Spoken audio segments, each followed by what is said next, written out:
Alors, bonjour et bienvenue. Donc, deuxième émission, parlons-en avec la CEDRAP. Le thème du jour, apprentissage à distance. Alors, je vais faire une rapide présentation des éditions CEDRAP pour les nouveaux venus peut-être. Donc, très rapidement, nous fêtons cette année nos 35 ans d'existence. Nous sommes éditeurs scolaires, donc spécialisés dans la publication d'outils pédagogiques créés pour les enseignants et par des enseignants.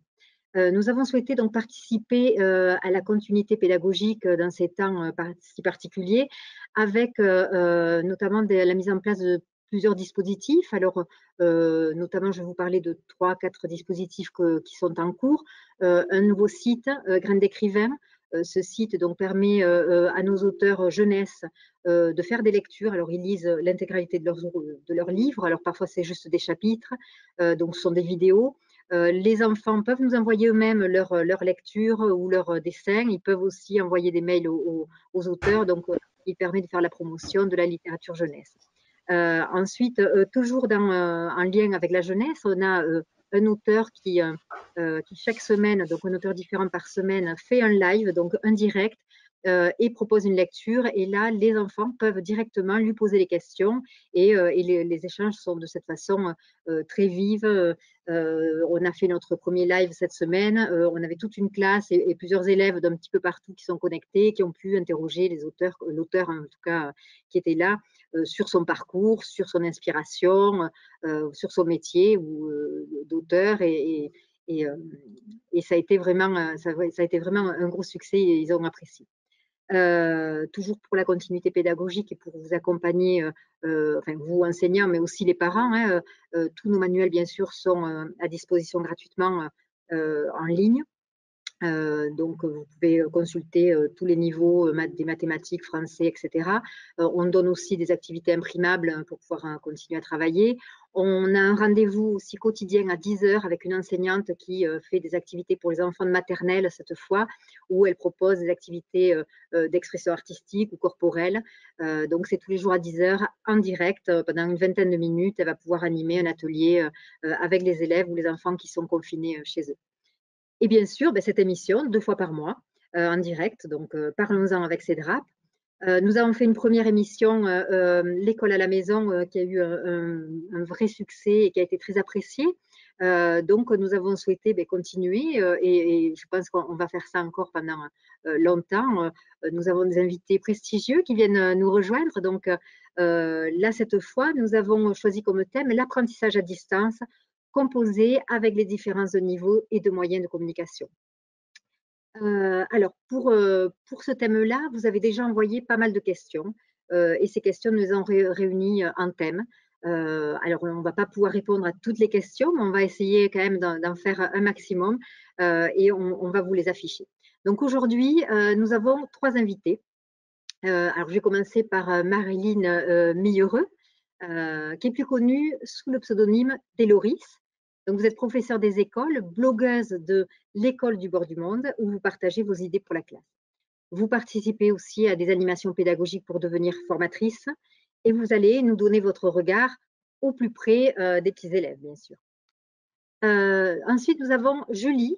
Julie Chalon, vous êtes neuropsychologue spécialisée dans les troubles des apprentissages chez l'enfant et principalement sur la dysprasie, l'attention de la concentration et la dysgraphie.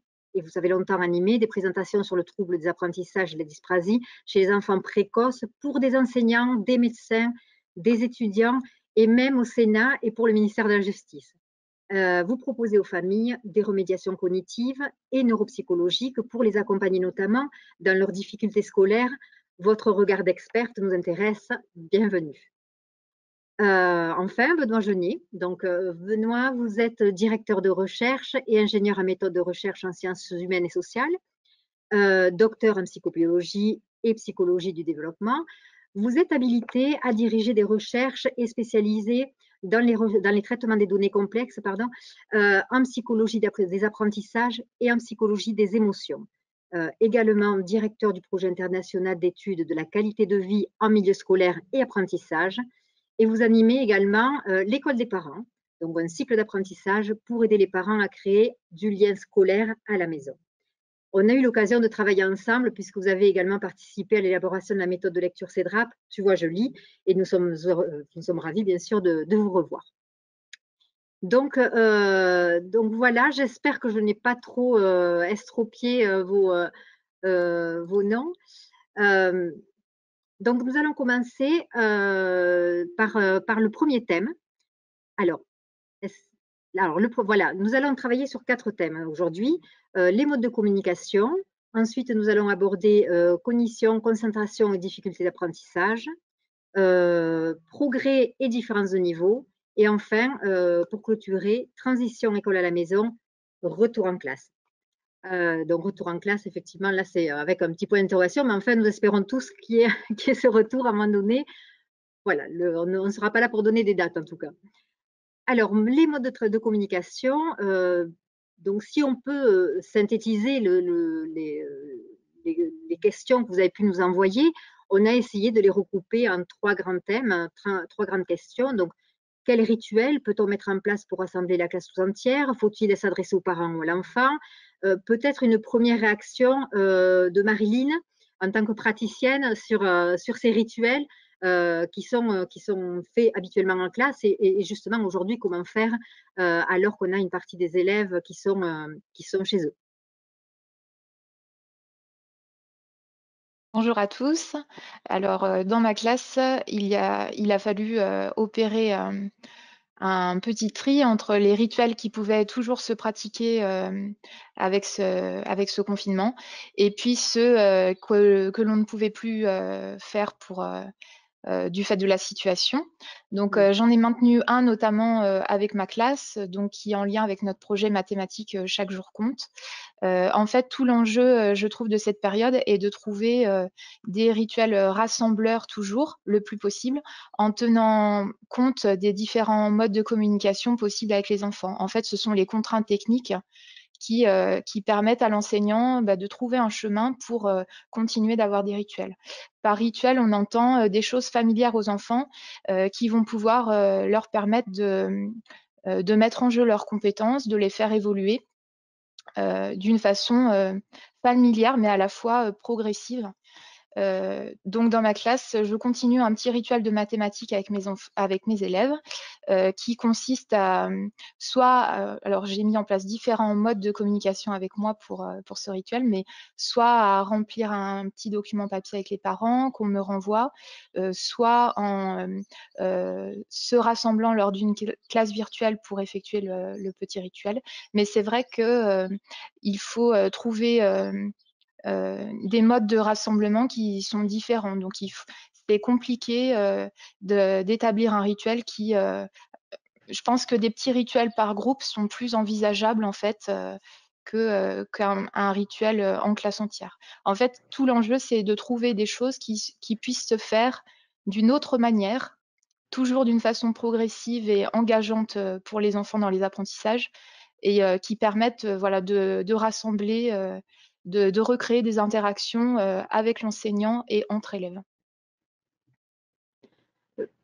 Benoît, peut-être un commentaire justement sur l'importance de mettre ces rituels en place, ou en tout cas de les continuer avec les élèves hein, d'une manière ou d'une autre, hein, avec ce qu'on peut. Hein.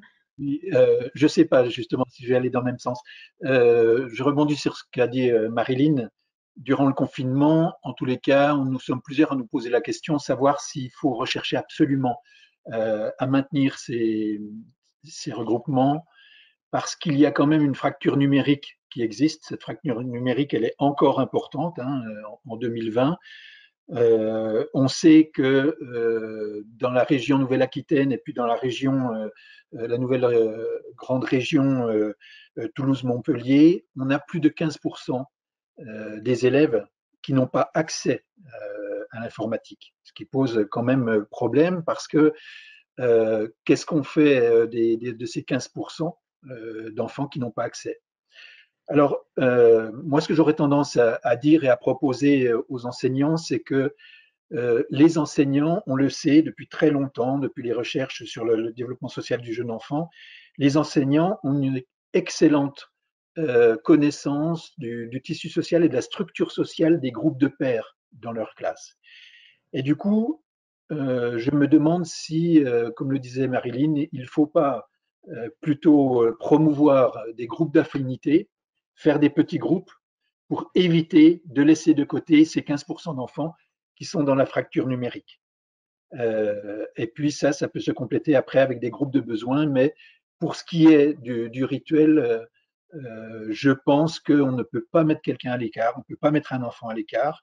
Les enfants ont besoin de se retrouver, et se retrouver, ça peut être par groupe d'affinité.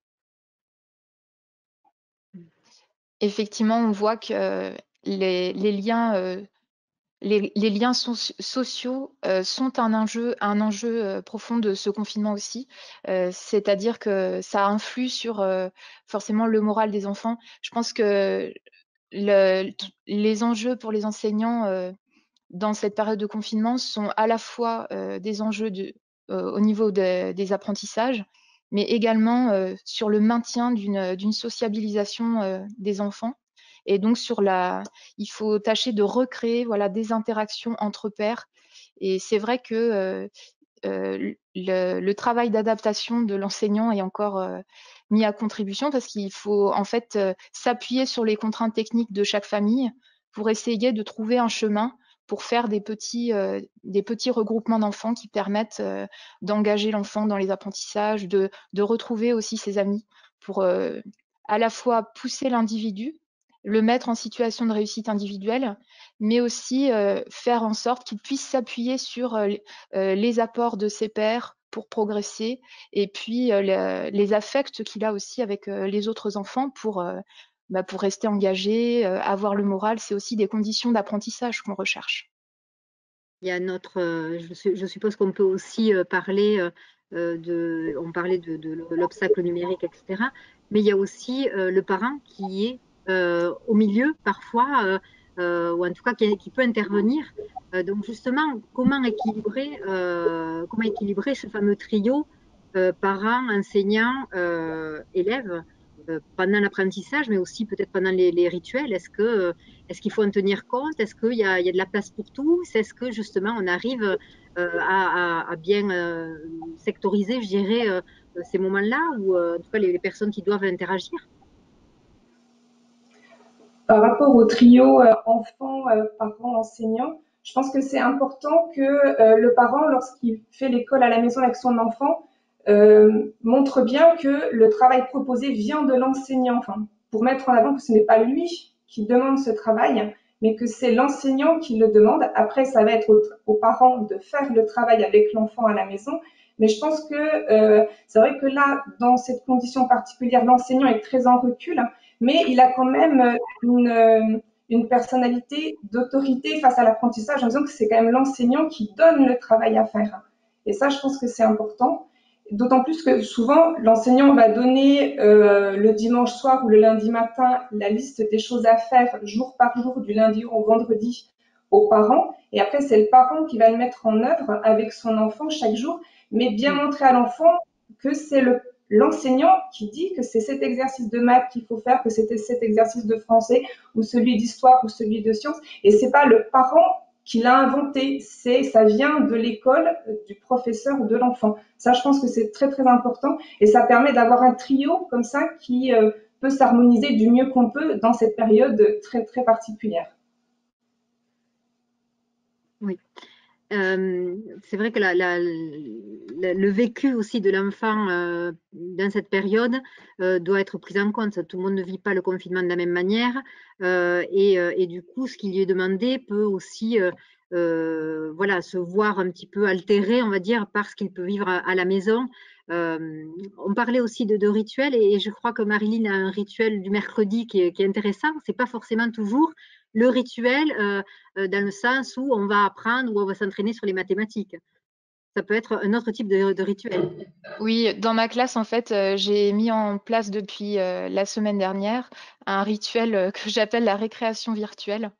On se regroupe autour d'un thème. Alors la semaine dernière, comme c'était la journée de la Terre, c'était donc sur la planète. Aujourd'hui, c'était un peu plus récréatif. On avait fait une récréation virtuelle déguisée. Mais enfin, c'est un petit rituel que j'ai trouvé pour essayer de rassembler les enfants. Donc ça se passe sur la classe virtuelle du CNED. Et ça permet aux enfants qui le souhaitent de retrouver leurs camarades sur un petit temps libre encadré par moi, mais où j'essaye d'être en retrait et où je les laisse reprendre leur marque avec leurs camarades. Je tâche aussi, alors on me demande les autres canaux utilisés pour regrouper les enfants. Alors ils peuvent être de différents ordres. C'est vrai qu'il y a beaucoup d'enseignants qui sont contraints d'utiliser le téléphone parce qu'il y a des familles qui ne sont pas connectées autrement que par un biais téléphonique. Donc là c'est plutôt en relation duel. Il y a aussi on peut aussi essayer de regrouper les enfants dans des petites listes de mails par groupe en fait. Moi, j'essaye régulièrement le matin et le soir de faire des points. Si les familles me joignent par exemple des photos ou des choses, des activités qu'ont fait leur enfant dans la journée, j'essaye aussi que, en masquant les photos bien sûr, en masquant les visages, mais j'essaye aussi de montrer ce que les autres font chez eux quand ils sont en train de travailler, mais aussi quand ils font des activités plus récréatives, sportives, langagières ou autres, et de montrer aux autres enfants ce que font leurs camarades. Et ça permet de conserver en fait un sentiment d'appartenance qui est complémentaire du sentiment de réussite personnelle. Je pense que les deux, s'appuyer à la fois sur la réussite personnelle et sur le sentiment d'appartenance à une classe, permet en fait de maintenir la motivation. Et je pense, une des questions, c'était faut-il s'adresser aux parents ou à l'enfant? Moi, j'essaye vraiment d'alterner les deux, c'est-à-dire, bien sûr que le parent est alors a fortiori en CP, le parent est l'interlocuteur privilégié, mais j'essaye aussi d'envoyer des petits messages écrits ou oraux aux enfants pour qu'ils gardent le contact avec la voix de l'enseignant, qui est quand même très important dans cette situation. Et je continue de penser, a fortiori dans cette situation délicate, que parents, enfants, enseignants, c'est l'équipe privilégiée de l'apprentissage. Et c'est enfants au pluriel parce qu'évidemment, on essaye de faire en sorte qu'ils puissent garder des interactions avec leurs camarades. Alors justement, là, vous avez parlé d'un outil du CNED pour pouvoir mettre ces sessions. Il y a peut-être d'autres outils numériques aussi, mais au bout du compte, c'est vrai qu'ils sont beaucoup sur les écrans. Alors, est-ce qu'on n'a pas des retours de parents ou est-ce qu'il n'y a pas une inquiétude justement sur cette surdose d'écran entre les loisirs, les apprentissages, l'école, etc. Et tout simplement le côté social, hein, appeler aussi les membres de sa famille, tout simplement. Cette surdose d'écran, voilà, vous avez des retours, comment limiter ça et en même temps, sachant que c'est le seul outil aujourd'hui qui est à disposition. Alors pour ma part, j'avais déjà informé les parents en réunion de rentrée que j'étais effectivement très sensibilisée à cette importance d'avoir un temps qualitatif sur les écrans et puis qui soit aussi raisonnable. Donc c'est vrai qu'en début de confinement, j'ai redit un peu les choses et puis j'ai reprécisé à certaines familles aussi, en fait, via les outils numériques que j'utilise. Alors je suis beaucoup sur monecole.fr, j'utilise aussi la Lilo, donc je vois les connexions des enfants et des familles. Et c'est vrai que pour certaines familles, j'avais refait une information plus individuelle cette fois-ci pour repréciser qu'il faut quand même avoir une surveillance parentale vis-à-vis de ça. Et pour ce qui est de mon organisation professorale, j'essaye de toujours proposer des alternatives, c'est-à-dire que les activités proposées peuvent se faire par différents biais, pas toujours numériques, mais aussi papier ou même oraux, que ce soit avec moi ou avec le parent. Il y a différentes façons de travailler. En fait, le travail est avant tout intellectuel, donc après le reste, c'est une déclinaison de supports ou d'outils, mais ça peut tout à fait se faire autrement.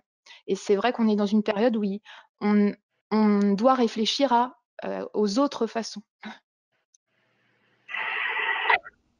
Oui, moi je pense que c'est important de pouvoir utiliser plusieurs outils. Je pense que l'outil numérique est important au départ parce que ça permet à l'enfant, au lieu d'avoir l'enseignant en face, de pouvoir écouter quelque chose sur l'ordinateur ou sur son téléphone pour résumer un cours.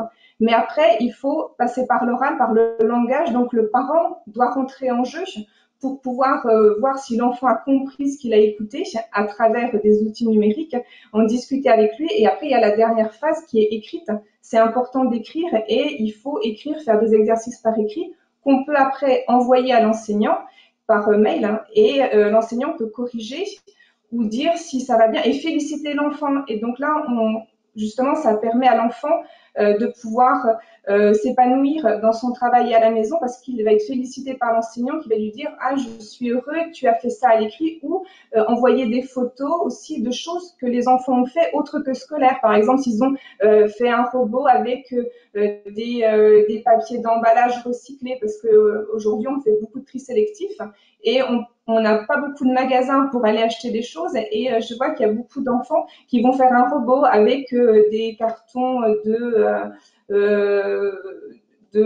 purée ou des cartons d'emballage et donc de faire aussi, de prendre en photo et d'envoyer à l'enseignant pour dire qu'on fait des choses. En fait, ce qui est important dans cette période de confinement à la maison avec les parents, c'est de faire des choses avec son enfant, de pas être que sur l'écran, la télé, le numérique, il faut aussi faire. Et on peut apprendre de plein de manières différentes. On peut apprendre en écrivant, en faisant des exercices, mais aussi on peut apprendre en faisant de la cuisine, en proposant une recette, en construisant des choses.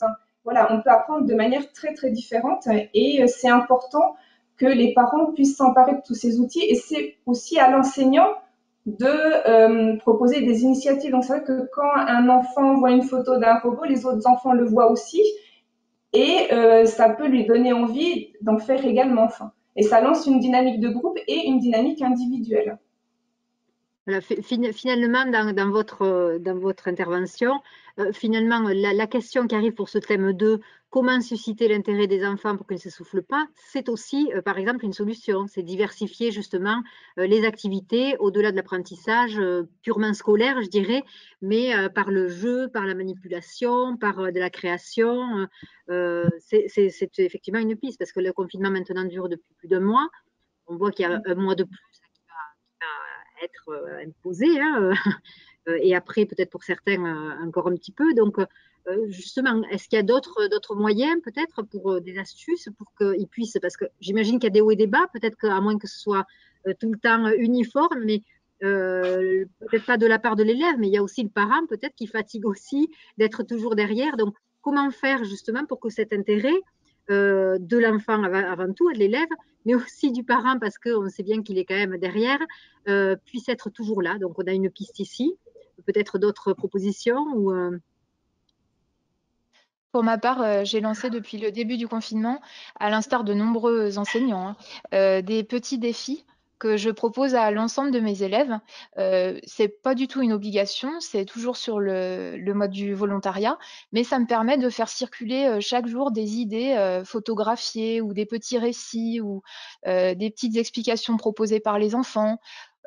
Sur un travail qui peut être voilà culinaire, ça peut être aussi expliquer, faire une petite présentation de son jeu de société préféré ou de son livre favori. Mais il y a tout un tas de... En fait, il faut vraiment déculpabiliser les familles. Il y a tout un tas d'activités qui mettront en jeu les compétences de l'enfant, la lecture, l'écriture, toutes les compétences mathématiques aussi, et qui ne sont pas à proprement parler scolaires, mais qui participeront de la construction des compétences de l'enfant et qui en plus auront l'avantage de se faire en milieu familial, qui est un milieu qui peut être très rassurant pour l'enfant. Donc, et puis c'est toujours valorisant pour le parent de voir son enfant à l'œuvre, enfin de pouvoir le féliciter sur des choses qui d'habitude peut-être sont cachées aussi, sont en classe, donc ne sont pas vues. Donc ça permet aussi aux parents de découvrir d'autres facettes de son enfant au cours de ces activités communes. J'ai vraiment, en fait, alors c'est vrai, remarqué qu'il y a des hauts et des bas pour certaines familles, mais je trouve que par le biais de ces petits défis et puis du dialogue avec les parents et du dialogue avec les enfants, et je pense qu'il y a toujours une façon de trouver, de mettre le doigt sur ce qui n'allait pas trop et de raccrocher l'enfant au groupe et à ses apprentissages, de le remettre en confiance. Alors, il y a une petite question qui est en fait une grande question. Peut-être Benoît, une petite réaction sur, pour apprendre, de quoi un enfant a-t-il besoin au niveau cognitif? Alors, je dis bien une petite question, mais une grande. En fait, c'est vraiment une grande question. Peut-être quelques mots. Alors, je sais bien qu'on peut faire une journée. Avant, quelques mots pour compléter ce que vient de dire Marilyn. Et ce qui a été dit avant, c'est que oui, effectivement, il faut beaucoup de diversité. La diversité, c'est pas seulement la diversité des supports. Les jeunes s'essoufflent essentiellement par ennui et par drop-in. Drop-in, c'est le décrochage de l'intérieur, c'est-à-dire qu'ils sont là, hein, de toute façon, ils sont maintenus à la maison avec leurs parents et puis ils n'ont pas d'autre choix que de suivre ce que les parents demandent, tout en faisant attention que l'enseignant garde bien sa place. Mais on peut aussi, quelque chose qui se fait moins, diversifier les rôles, les rôles entre chacun. Et il y a des choses qui me paraissent importantes et qui n'ont pas forcément été dites, c'est de rassurer, guider, marquer les progrès de l'enfant et développer le sentiment de maîtrise. J'ai fait une conférence il n'y a pas très longtemps sur le drop-in, donc les décrochés de l'intérieur. Et après des recherches, on s'est aperçu que les enfants vraiment avaient besoin d'un sentiment de maîtrise de ce qu'ils font. C'est important pour ne pas décrocher, pour ne pas s'essouffler, et puis valoriser ses points forts et ses qualités. Valoriser, on y reviendra, mais dernière chose sur ces points-là, pour éviter que ces enfants s'essoufflent trop vite et s'ennuient et souffrent de drop-in, c'est de montrer l'utilité des connaissances. Alors, c'est des évidences ce que je dis, mais c'est vraiment nécessaire de le rappeler parce qu'il y a trop de distance entre les savoirs à acquérir et la représentation du sens que l'enfant peut en avoir. Euh, Concernant ce qu'il faut pour les enfants pour pouvoir apprendre, je pense que Julie, elle, je l'ai déjà entendu parler et je sais qu'elle a quelque chose qui n'est pas de l'ordre du raccourci, mais qui me semble vraiment important parce que c'est très synthétique et c'est vraiment quelque chose à suivre. Donc, si Julie veut en parler.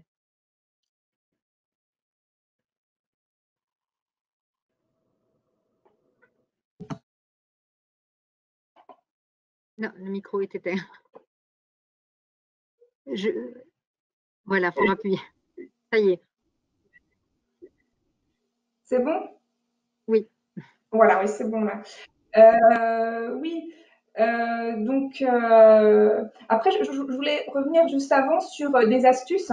Je pense à tous les enseignants dont certains parents ils n'ont plus de nouvelles, ils n'ont plus rien. On voit bien qu'il y a eu un décrochage vraiment scolaire. Je me disais justement pour revenir où on peut apprendre de manière différente, ben, ces enfants dont les parents ont du mal à les faire travailler à la maison parce que c'est pas facile hein, de faire travailler son enfant parce que travailler c'est vraiment beaucoup de contraintes. Eh ben, on peut leur proposer un petit peu moins de contraintes en passant plus par des choses ludiques. Et ce que je dis, c'est par du faire, il faut faire. À partir du moment où on fait quelque chose avec son enfant, déjà, c'est apprendre. Et il faut faire avec un modèle. Et donc, je reviens un petit peu à ce que je disais avant.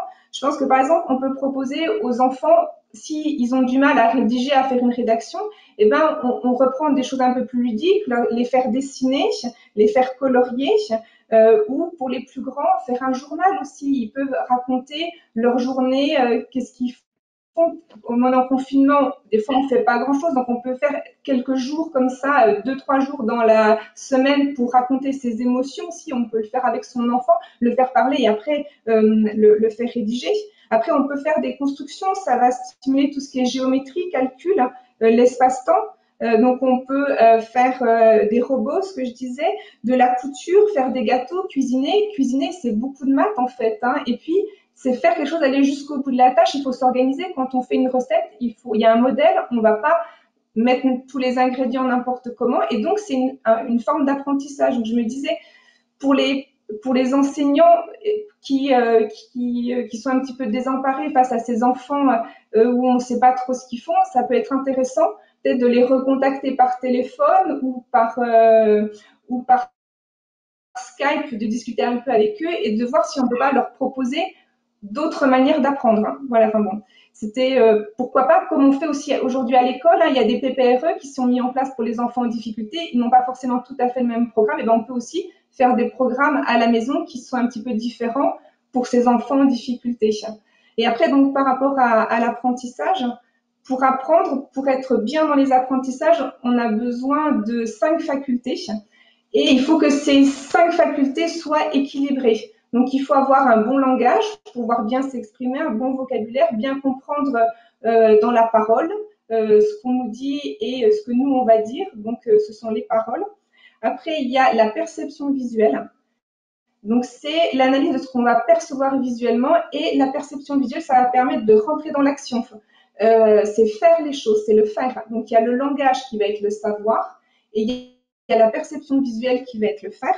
Et après, vous avez également une troisième, c'est la logique mathématique, hein, qui est important. La logique mathématique, ce n'est pas que les maths, c'est pouvoir résoudre les problèmes. N'importe quel problème dans la vie de tous les jours. Donc, par exemple, la logique mathématique, c'est avec tous les liens de cause à conséquence. Un acte, une parole, va entraîner une conséquence sur quelque chose ou sur quelqu'un.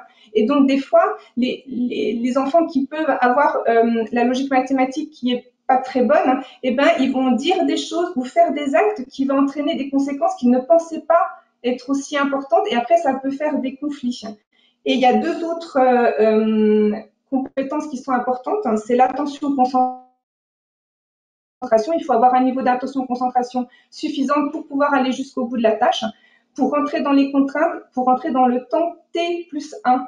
Parce qu'il y a le temps T, le plaisir immédiat, ah ben j'ai pas envie de travailler. Tout de suite, là, comme ça, j'ai pas envie de travailler. Mais il faut rentrer dans ce temps T+1 où on se dit, une fois que j'aurai travaillé, eh ben, je serai content de l'avoir fait. Je vais être félicité, mes parents seront contents d'être dans le plaisir différé. Et c'est ça, apprendre l'attention concentration, ça permet de rentrer dans ce temps T+1. Comme, par exemple, ranger sa chambre, sur le coup, on n'a pas envie de la ranger. Mais une fois qu'on l'a rangée, on est content parce que c'est agréable. Et c'est ça, ce temps T+1 qui est très, très important. Il faut vraiment cultiver cette attention-concentration.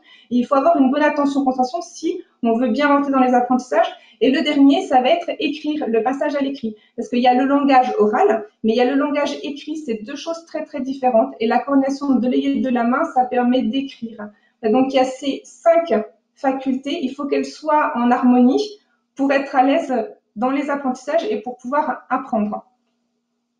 Sur l'écriture, j'enseigne en classe de CP et c'est justement un de mes axes de travail, pardon, c'est d'entretenir le lien de mes élèves avec leur propre écriture. Parce qu'on sait par exemple que c'est un enjeu plus tard sur l'orthographe notamment, qu'on a beaucoup plus, on devient plus compétent en orthographe via son écriture à soi. C'est un lien privilégié d'acquisition de l'orthographe, écrire les mots avec sa propre écriture.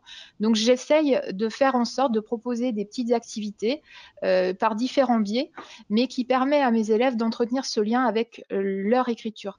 Et il y a aussi tout un tas de jeux qu'on peut proposer aux familles pour entretenir ce lien œil-main qui est si important.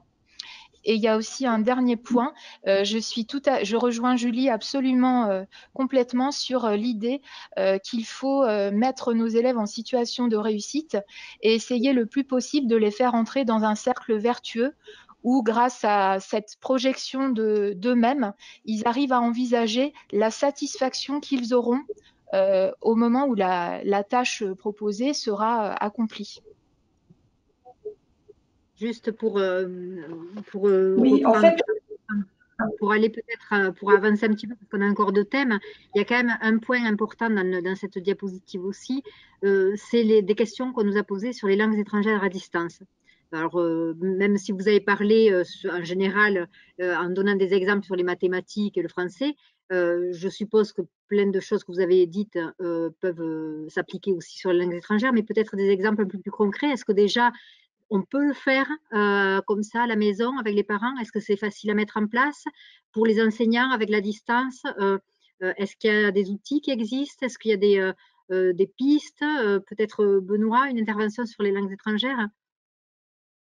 Oui, il y a pas mal de serious games qui existent, hein, des jeux sérieux pour ça, qui sont très très bien faits, qui sont adaptés pour le jeune enfant, pour les enfants de moins de 7 ans en l'occurrence. Il y en a des très bons maintenant. Il y a une autre idée, c'est pour les parents, c'est d'utiliser très simplement les films, les BD avec et sans sous-titrage. C'est un moyen qui est utile, qui est très utilisé, qui est utile, qui est utilisable. Un autre moyen et là, tous les enseignants sont attendus là-dessus, c'est par exemple l'utilisation de eTwinning. eTwinning est une plateforme qui a été créée par l'Europe, par le Conseil de l'Europe, et moi je l'ai pratiqué pas mal avec des classes expérimentales. C'est vraiment quelque chose avec quoi on peut se régaler. C'est créer des groupes et des clubs de conversation à travers le monde, dans toutes les langues disponibles. Donc, il suffit d'aller sur eTwinning et de trouver, il y a des milliers d'enseignants qui attendent de trouver des correspondants enseignants, mais ça se fait aussi entre enfants à travers parfois des TBI, des tableaux blancs interactifs ou des tableaux blancs numériques, mais tout simplement aussi des élèves qui partagent d'une langue à l'autre, d'une culture à l'autre, des événements, des jouets, des explications qui se lancent dans la langue. C'est vraiment très très efficace. Et la période du confinement est encore plus adéquate pour ça parce qu'on a un mouvement social qui se crée, on a une nouvelle dynamique sociale qui existe, on est moins nombriliste, me semble-t-il, et je pense que discuter, échanger avec des cultures différentes, dans une langue différente, avec des moyens qui sont à peu près les mêmes, parce que les gens sont dans la même zone proximale de développement, les jeunes, c'est-à-dire qu'ils ont à peu près le même niveau de compétence ou d'incompétence, peu importe, hein, et du coup, ça facilite les choses et ça fonctionne vraiment très très bien. Alors justement, on a vu là depuis le début plein d'astuces, plein de propositions, plein d'idées. Alors sur des choses, des rituels, des activités, des choses plus ludiques, etc. Mais justement, parfois l'enseignant a l'impression de s'éparpiller ou le parent aussi. Est-ce qu'on arrive à savoir si un enfant progresse, s'il fait des bonnes avancées dans ses apprentissages? Comment on peut aussi rassurer les parents? On sait que déjà en cours d'année, ils sont toujours en demande d'être rassurés. Est-ce que mon enfant progresse? Comment ça se passe, etc. Alors, est-ce que c'est mesurable tout ça ou comment on peut faire? Oui, Je répondrai pas. je prends encore une petite fois la parole. C'est vrai que c'est compliqué parce qu'il y a une dysynchronie assez importante entre le retour des parents de ce qu'ils ont fait avec les enfants ou de ce que les enfants ont fait eux-mêmes et qui communiquent pas, les enfants ne communiquent pas eux-mêmes, et puis le feedback des enseignants. Alors que les parents veulent une réussite immédiate, et ils ont besoin d'évaluer mais ne savent pas évaluer. Un des moyens, mais mes collègues en parleront mieux parce qu'elles sont confrontées à ça, surtout Marilyn, un des moyens, c'est de parcelliser correctement les apprentissages. Ça, je crois que c'est essentiel. C'est essentiel de découper les savoirs en miettes, hein, c'est pas péjoratif, mais c'est plus simple pour les parents d'évaluer quelque chose quand c'est une petite partie à évaluer. Et en même temps, ce qui est très intéressant, c'est que c'est plus gratifiant pour l'enfant parce qu'il y a davantage de petites réussites et peut-être moins qu'un gros échec. Donc, c'est plutôt porteur. Alors, une des solutions pour voir si l'enfant progresse, c'est bien de découper, mais c'est bien l'enseignant qui sait faire ce découpage-là. C'est pas le parent, les parents. Donc, l'enseignant devrait permettre un découpage des tâches en fractions. Euh, les parents vont pouvoir évaluer ces petites fractions plus facilement. Les enfants vont y retrouver un gain, aussi en estime de soi. Il faut laisser un petit peu infuser ces savoirs, vérifier qu'ils ont bien appris, donc pour les parents, mais après également dans ce qu'on appelle l'institutionnalisation des savoirs aux enseignants de le faire. Féliciter chacun des sous-niveaux ou des niveaux acquis, et puis se rapprocher au maximum, mais ça c'est l'enseignant qui le sait plus que le parent, se rapprocher au maximum de ce qu'on appelle la zone proximale de développement, donc ce que sait faire l'enfant avec un accompagnement minimal qu'il ne saurait pas faire quand il le fait lui-même. Donc, dernière chose, parce que je ne voudrais pas être trop long, c'est pour évaluer un progrès, il me semble qu'il faut éviter les comparaisons. Éviter les comparaisons pour l'enfant lui-même et éviter les comparaisons par rapport aux références également, surtout qu'on est dans un contexte particulier et que la comparaison est un peu trop simpliste et elle est souvent plutôt néfaste pour l'élève. Mais je pense que mes collègues en parleront mieux que moi. Les parents aussi parfois ont tendance à faire des comparaisons dans la fratrie ou avec des connaissances. Et ça, c'est vrai que on le voit, c'est pas forcément positif pour l'élève, ça c'est sûr. Dans un sens comme dans l'autre, hein, dire tu as fait mieux que ton frère, c'est pas mieux non plus. Oui, exactement. Marilyn? Je pense tout cela se construit beaucoup dans le dialogue avec les parents. Parce que on s'aperçoit en fait en discutant avec les parents qu'il y a beaucoup de parents qui sont très angoissés par les petites erreurs commises par l'enfant, ça et là. Et il y a un vrai dialogue à avoir sur le statut de l'erreur. Il y a beaucoup de choses expliquées. Je pense que au bout de X semaines de travail à distance, je pense qu'il y a beaucoup de familles qui ont fait leur chemin par rapport à ça et qui envisagent l'erreur sous l'angle d'attaque de. En fait, il y a des erreurs vraiment particulièrement intéressantes. Il y a toujours des choses bonnes à tirer des erreurs commises durant le parcours d'apprentissage parce que ça permet vraiment de voir justement ce qui fait obstacle, ce qui résiste encore. L'erreur, en fait, renseigne beaucoup sur le chemin qui est en train de construire l'enfant. Donc, je pense vraiment que dialoguer avec les parents sur l'importance de l'erreur, justement, et sur le fait que ça donne plein d'indications et que ça permet aussi de féliciter l'enfant sur tout ce qui est compris. Faut voir au-delà de l'erreur, en fait. Voir ce qui est compris déjà et le chemin qui reste à faire, la petite étape qui reste à faire pour que ce soit plus solide. Après, sur les avancées, alors je rejoins tout à fait Benoît. Il y a une synchronie, enfin il y a un problème. Le problème temporel majeur, en fait, c'est que d'habitude, l'enseignant est auprès de l'enfant lorsqu'il est en train de réaliser ses apprentissages, lorsqu'il est en train de travailler à changer ses méthodes ou à faire évoluer ses stratégies. Et on se retrouve, la position de l'enseignant à distance est délicate parce qu'on n'a plus cette proximité, cette immédiateté avec le travail de l'enfant. Alors on peut la retrouver, cette immédiateté, quand on bénéficie des photos, par exemple, envoyées par les parents, mais elle est plus difficile à avoir, par exemple, si le parent n'envoie pas de photos, mais par exemple commente, puisqu'il est accompagnateur de son enfant durant les activités, il arrive que les parents commentent ce qu'a fait leur enfant ou ce qu'a dit leur enfant, comment il a cheminé dans le travail donné. Alors, c'est des renseignements très précieux, mais c'est aussi un filtre. C'est-à-dire que c'est là où on voit aussi l'expertise de l'enseignant, ça va être de passer aussi au-delà de ce filtre pour déceler où en est l'enfant dans son cheminement et pour proposer des travaux adaptés. Alors, je pense qu'à ce stade, en fait, là, le troisième point, c'est vraiment de dire que ce confinement permet aussi des personnalisations, c'est-à-dire que on peut proposer des chemins différents. J'essaye dans ma classe de respecter ce que je connais des enfants, c'est-à-dire leur façon d'apprendre, qui parfois est très différente. On a aussi dans nos classes des enfants qui sont suivis par la MDPH, donc qui ont des handicaps dont on doit tenir compte pour les faire avancer dans leurs apprentissages. On a aussi des enfants qui ont des difficultés dont on était au fait avant le confinement ou alors qui arrivent durant ce temps de confinement.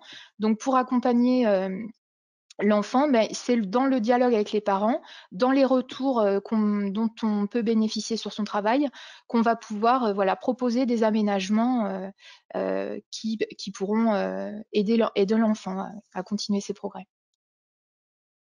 Alors peut-être, Julie, quelques mots. Est-ce que par exemple, on parlait du problème de temps, effectivement, il n'est pas instantané, hein, il est chez lui, il fait son activité. Donc ce qui veut dire aussi que quand l'enseignant félicite l'élève, parfois il ne peut pas le faire de façon instantanément. Est-ce qu'il ne faut pas peut-être demander ou expliquer aux parents comment valoriser aussi son enfant plutôt que de se focaliser sur l'erreur?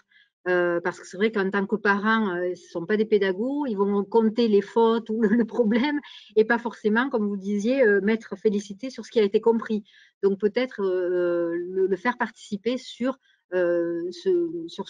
valoriser son enfant élève dans ses progrès, en tout cas sur sa réussite.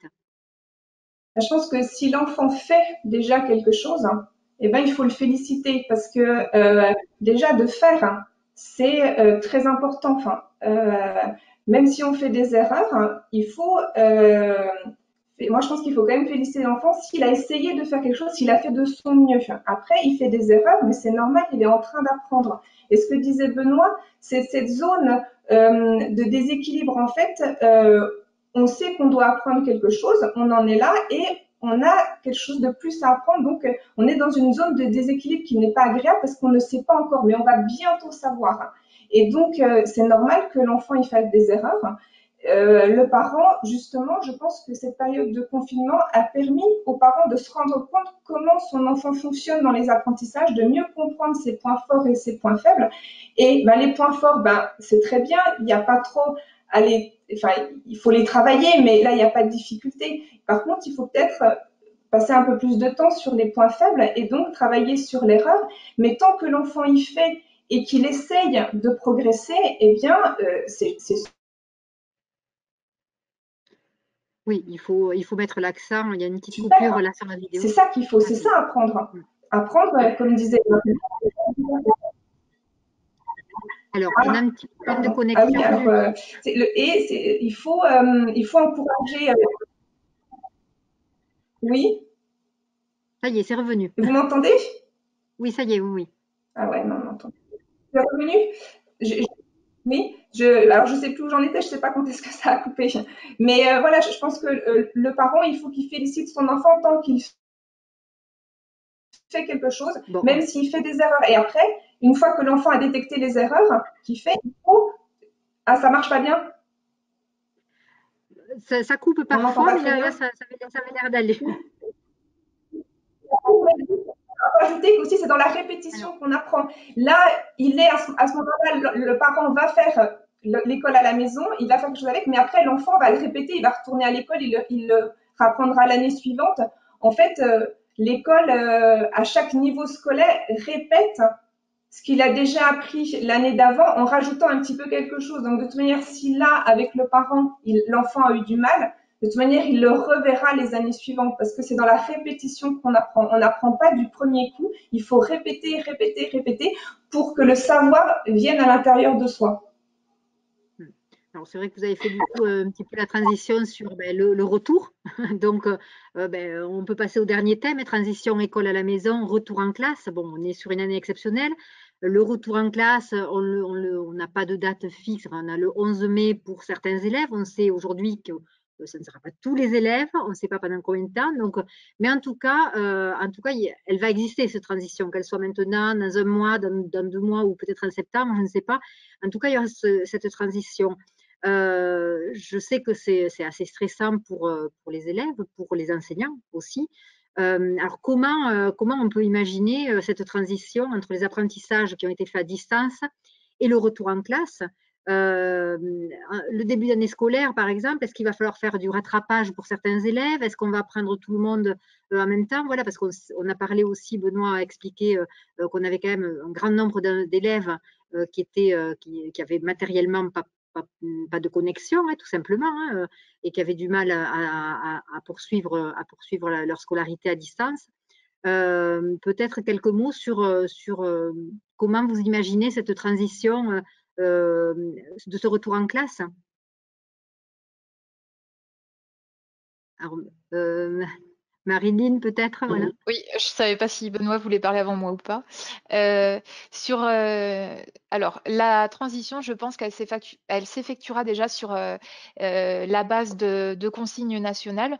On sait déjà, par exemple, qu'il y aura des vacances apprenantes de prévues pour les enfants dont on verra qu'il y a des acquisitions qui sont à consolider ou pour lesquelles il y a eu un décrochage trop important. Donc, on sait qu'il y aura ce dispositif qui sera vraisemblablement mis en place pour les élèves et les parents qui le souhaitent et les enseignants qui le souhaitent aussi durant les congés d'été. On sait bien sûr en tant qu'enseignant que l'année prochaine restera aussi exceptionnelle en ce sens où on aura à charge en début d'année de faire vraiment le pont entre cette année où il y a eu un confinement depuis mars et l'année scolaire suivante. Donc, on sait très bien qu'il faudra s'adapter et revoir avec les élèves des choses. Après, je sais que sur ma circonscription, il y a une initiative. Alors, je ne sais pas si elle est proposée ailleurs, mais en tout cas, à l'endroit où je travaille, on a donc cette initiative qui est proposée, qui sera proposée dans la période de déconfinement qui s'annonce, donc de mai jusqu'au congé scolaire, qui consistera en un tutorat. Donc, je sais que des enseignants donc remplaçants ou des enseignants qui complètent des collègues à temps partiel et également des étudiants qui souhaitent exercer pourront en fait faire bénéficier des enfants par téléphone de leurs compétences de professeurs. Et ça permettra de soutenir les enfants qui ont du mal durant la période de confinement à garder contact, à, à renforcer leurs compétences, enfin à favoriser pardon, le retour à l'école qui s'annonce prochainement. On parle, alors il y avait, je ne sais pas si c'est un gros mot, mais bon, on parle aussi d'un éventuel double travail pour l'enseignant, puisqu'effectivement, il y aura des élèves en classe, d'autres qui ne le seront pas. Cette gestion, comment va se faire? Est-ce que ça va être un enseignement du coup à double vitesse aussi, peut-être? Il y en a beaucoup qui se posent des questions, hein. Alors, quel est votre sentiment justement sur cette nouvelle gestion qui va arriver, puisqu'aujourd'hui, c'est vrai que vous gérez quand même un ensemble d'élèves qui sont tous à domicile, même s'il y en a certains qui ne sont pas connectés. Mais là, ça va être et du présentiel et de la distance. Donc, comment vous pensez appréhender ça en tant qu'enseignante et peut-être voilà, des idées ou un sentiment à partager? Mon sentiment, c'est évidemment que je pense qu'on va faire ce qu'on sait faire le mieux dans notre profession, nous adapter à nos élèves, nous adapter au contexte particulier, à l'organisation matérielle, temporelle, etc., spatiale qui sera mise en œuvre localement, c'est-à-dire qui sera décidée certainement par les mairies en lien avec les inspections. Pour ma part, je sais, notre inspectrice nous a rappelé que effectivement nous ne sommes pas égaux devant le fait de partager l'espace de vie, l'espace de travail, qui est quand même confondu en travaillant à la maison. Donc, en tant qu'enseignante blogueuse, j'avais déjà ce problème, si je puis dire, puisque j'ai tendance à travailler beaucoup. Là, c'est sûr qu'avec l'enseignement à distance, je pense qu'on souffre tous de journées très lourdes de travail. Et je sais que dans mon cas, c'est très difficile de partager le temps personnel et le temps professionnel. Donc, je pense qu'il faut que j'apprenne aussi à travailler à distance.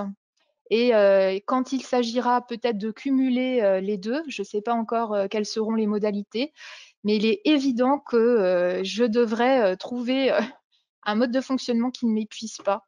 Donc voilà, non, c'est une vraie réflexion. C'est vrai que c'est un peu douloureux parfois, surtout que quand on morcelle effectivement les apprentissages comme on le fait pour que les enfants puissent apprendre par petits bouts et en confiance, etc.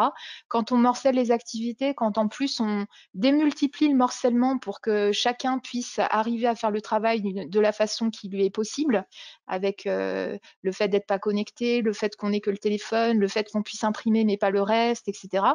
Donc en fait, on démultiplie la charge de travail. C'est vrai que là, actuellement, c'est très compliqué, mais je suis persuadée que notre profession a beaucoup de rebonds et qu'on a une forme de résilience qui est toujours en temps normal, qui est nécessaire, mais qui là est très sollicitée, oui. Benoît, il y a une réaction, je pense, non? Non, je suis, je suis à 100% d'accord avec ce que vient de dire Marilyn. Je pense aussi que on a un exemple qui existe en permanence, c'est les UEH, les unités d'enseignement hospitalières, qui elles fonctionnent exactement comme ça depuis toujours pratiquement. En tous les cas depuis plus de 15 ans maintenant. Avant, ça se faisait par papier, maintenant, ça se fait via des outils numériques. Ils ont vraiment une alternance et des regroupements. Donc, les enfants ou les jeunes adultes ou même les adultes ont des PAI, des projets d'accueil individualisés. Et donc, ils ont une formation qui est à distance le plus souvent. Et puis, ils se retrouvent dans des regroupements.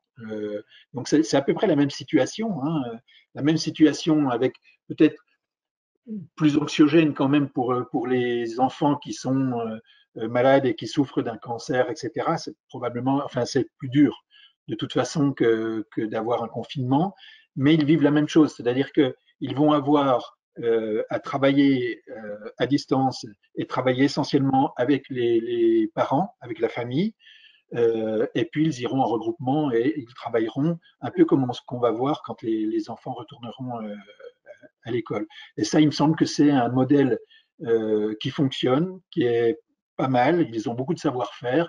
Donc l'idée, c'est d'avoir de la formation accompagnée par les parents et puis ce que les enseignants appellent l'institutionnalisation des savoirs qui se fait pendant le regroupement. Et ça fonctionne vraiment bien. Je crois que c'est un modèle à suivre en la circonstance parce qu'on n'a pas été préparé à ça.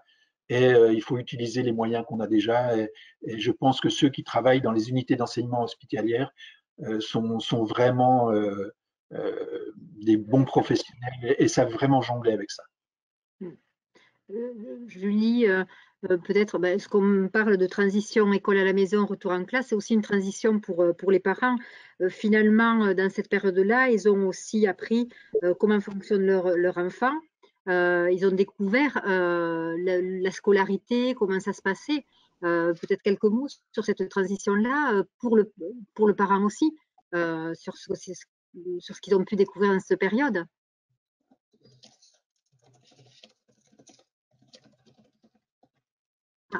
Oui, après, je pense que, comme disait Marilyn, il faut beaucoup d'adaptabilité dans cette période qui est très particulière. Et donc après, je pense que aussi il y a beaucoup de parents qui ont peur du retour à l'école pour leurs enfants. D'après ce que j'ai entendu, il y a quand même beaucoup de parents qui hésitent à remettre leurs enfants à l'école. Donc, de toute manière, les enseignants, ils vont se retrouver avec maximum 15 enfants à l'école. Et je pense que dans cette situation qui est particulière, finalement, c'est peut-être l'école rêvée des enseignants d'avoir que 15 élèves. Mais c'est vrai qu'on est dans une situation particulière avec beaucoup d'angoisse face à cette maladie, donc c'est pas facile. Mais on peut voir aussi ça de manière positive, dans le sens où là, l'enseignant, il va avoir 15 enfants et il va justement, avec ces 15 enfants, pouvoir s'en occuper peut-être de manière un petit peu plus spécifique et de bien réappréhender les points forts et les points forts de chaque élève, parce qu'une classe de 28-30 élèves, c'est pas pareil qu'une classe de 15 élèves. Mais après, il y a tous les autres qui n'iront pas à l'école. Et c'est vrai que ça fait du double emploi. Il faut faire l'école avec les enfants qui viennent à l'école, et ceux qui restent à la maison, il faudra peut-être continuer encore à leur envoyer des choses à faire pour l'école à la maison, ou il peut y avoir un relais avec le CNED. Enfin, je ne sais pas exactement comment ça va se passer, parce que les parents qui vont continuer à faire l'école à la maison, il faut bien qu'ils continuent aussi à faire l'école à la maison. Et il va falloir aussi réfléchir, et ce sera un des enjeux prochains. Là, je pense que dès la semaine prochaine, il y aura beaucoup de réflexions en ce sens aussi à conduire sur la classe en présentiel avec les contraintes sanitaires. Parce que faire la classe avec des contraintes sanitaires, ça suppose aussi des interactions très contrôlées. Le matériel commun est à questionner. Les regroupements d'enfants sont à questionner. Donc la classe en présentiel avec un contexte sanitaire tel que celui-ci va poser question aussi et va être aussi, ce sera des questions à enjeu fort également. Il ne faut pas s'imaginer que l'école en présentiel en période de déconfinement sera l'école en présentiel de d'habitude. Il y aura une part de temps qui seront consacrés au respect des gestes barrières. Ça suppose une organisation particulière, ça suppose des entrées en classe particulières, ça suppose des mains lavées, etc. Il y a tout un tas de, il y a une logistique qu'il s'agira de trouver et sur laquelle il faudra réfléchir en équipe avec également les personnels mairie, avec en fait tous les partenaires de l'école. C'est vraiment un enjeu fort et ce seront des choses qui seront sujettes aussi à consignes hiérarchiques. On ne peut pas s'imaginer que l'école en présentiel sera aussi à réfléchir autrement. Il faudra faire classe autrement aussi quand on sera en présentiel. Oui, bien sûr. Alors, c'est vrai que c'est bien que vous en parliez parce qu'on a fait 4 grands thèmes ici. On a eu beaucoup de questions aussi sur le côté pratique, hein, quand est-ce qu'on va reprendre, de quelle manière, est-ce qu'il faudra porter des masques, etc. On n'est pas, nous, légitimes pour donner des réponses à ça, hein. Il y a un gouvernement qui donne des grandes lignes. Ensuite, on a vu que de toute façon, chaque commune, chaque école, je dirais, va aussi apporter ses règles en fonction de ce qu'il peut. Il y avait les exemples, effectivement, du matériel commun. Est-ce qu'il faut le désinfecter à chaque fois? Est-ce qu'on prend des gants pour les utiliser? Enfin, je ne sais pas. Donc, j'imagine que chaque école, et en fonction des âges aussi, va mettre ses règles. Ici, c'est vrai que nous, on n'a pas souhaité faire une diapositive que sur ça parce qu'on n'avait pas une réponse concrète à vous apporter, hein.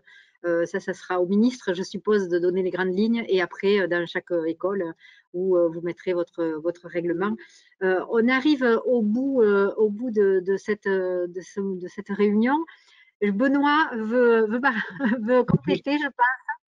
C'est très anecdotique et très court. Juste pour dire qu'il y avait une question à la reprise, quelle attention apporter aux enfants que l'on sait en difficulté en temps normal.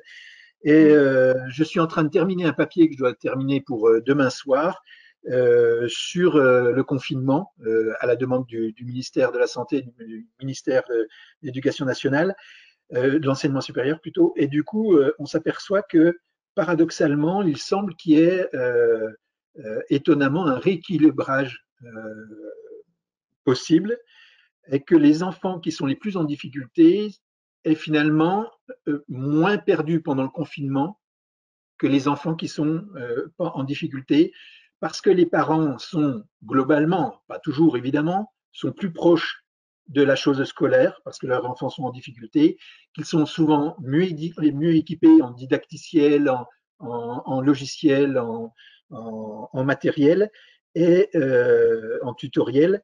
Et ces parents semblent, a priori, sur les données qu'on a sur 5 pays d'Europe, c'est pas énorme, mais quand même, ça représente pas mal d'enfants. Ces enfants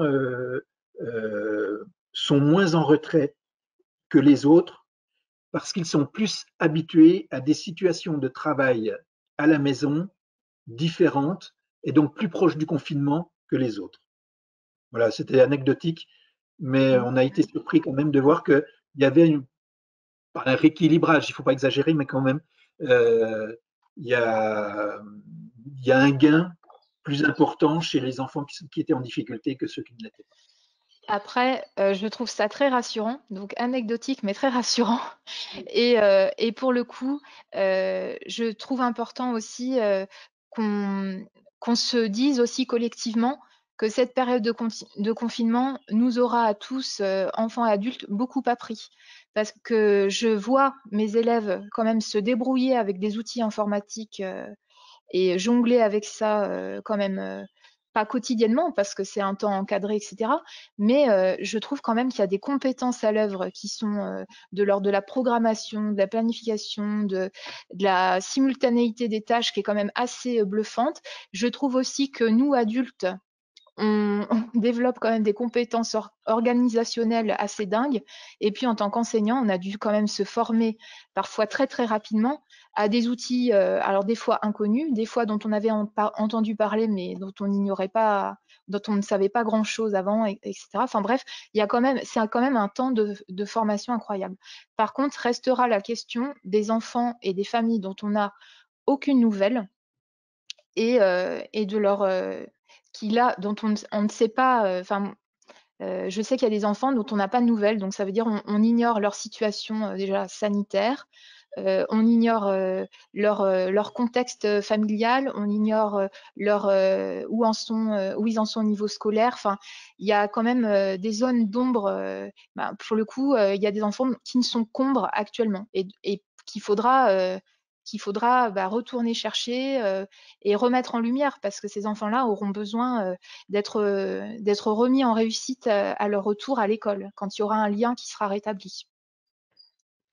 Bon, merci à vous trois, en tout cas, d'avoir participé à ce grand thème, hein. C'est vrai que bon, il y aurait beaucoup à dire et on peut rester encore un long moment. On a essayé de limiter le temps pour chacun des thèmes. C'est très difficile de faire un résumé de tout ce qui a été dit. En tout cas, dans les grandes lignes, ce qu'on peut dire, c'est que c'est important enfin, la continuité pédagogique, elle se fait comme on peut en maintenant des rituels d'apprentissage, mais aussi des rituels. On a vu l'exemple des récréations qui apportent vraiment une autre dimension. On a aussi évoqué l'importance de fractionner par groupe ou par thématique, ou par notion tout simplement les apprentissages de manière à ce que chaque élève puisse être en situation de réussite. C'est important actuellement que chacun se sente valorisé, en tout cas chaque élève se sente valorisé dans sa tâche, dans tout ce qu'il peut faire, même tout simplement le fait qu'il ait participé à faire l'activité qui est demandée en classe. On a vu que c'est pas forcément regarder un résultat juste qu'il faut féliciter, mais tout simplement la participation aussi, montrer que c'est important d'être là. Ce qu'on sait, ce qu'on peut aussi dire, c'est que tous les enseignants sont à la même enseigne. Donc tous, voilà, parce que c'est vrai qu'on peut se sentir tous isolés dans notre coin. Enfin, tout le monde se sent un petit peu isolé, à essayer de jongler, à essayer de découvrir des nouveaux outils, hein, Marilyn, comme vous disiez. Et finalement, tout le monde est dans le même bateau, je dirais. Et c'est plutôt, le résultat est plutôt positif. En tout cas, Benoît, avec le regard d'expert et en plus sur plusieurs pays, nous a donné l'anecdote qui rassure un petit peu en disant oui, finalement, les écarts ne sont pas si creusés que ça, et même certains ont pu avancer plus que, enfin, pas rattraper, mais en tout cas, le fossé c'est un petit peu resserré, on va dire. Voilà, merci beaucoup pour cette participation. Alors, il y a plein d'idées qui ont été annoncées, plein de supports aussi qui ont été proposés, je pense aux langues étrangères, etc. Donc, cette réunion est en rediffusion. Donc, si vous voulez prendre des notes, n'hésitez pas à visualiser à nouveau la réunion, à la partager, bien sûr. C'est important de se retrouver. Nous, on va se retrouver le 13 mai pour une prochaine réunion avec d'autres invités. Et vous pourrez envoyer vos questions. On fera des grands thèmes. Désolée si on n'a pas pu répondre à toutes les questions. Je sais qu'il y avait des choses très techniques. Peut-être qu'en sachant un peu plus la prochaine fois sur les masques, etc., on pourra vous aider à rassembler des renseignements, mais là, ce n'était pas notre rôle. Voilà, peut-être un dernier mot et merci à tous. Alors juste, je souhaitais dire, de la même façon qu'on peut essayer de recréer des interactions entre enfants et entre enseignants et enfants, on peut aussi s'efforcer en tant qu'enseignant de se rapprocher de ses collègues, parce que c'est vrai qu'il ne faut pas rester tout seul avec ses difficultés ou se dire que, c'est exactement les mots qu'a employé notre inspectrice. Elle nous a bien dit qu'on est tous confrontés à cette situation, qu'on n'est pas égaux devant elle, mais qu'on ne doit pas s'imaginer qu'on est seul dans cette situation, dans ces difficultés. Et effectivement, en communiquant avec ses collègues, en équipe, même des fois en surfant, en lisant les témoignages des uns et des autres, on se rend compte qu'il faut aussi, nous, on a besoin en tant qu'enseignants de se retrouver, de retrouver nos collègues, de retrouver cette sensation d'une communauté. Ça entretient notre motivation aussi personnelle. Il faut à la fois être en réussite soi, mais aussi se sentir faire partie d'un groupe, faire corps. Voilà. Voilà. Ça sera le mot de la fin alors, faire corps et se retrouver. Merci à tous et à très bientôt alors.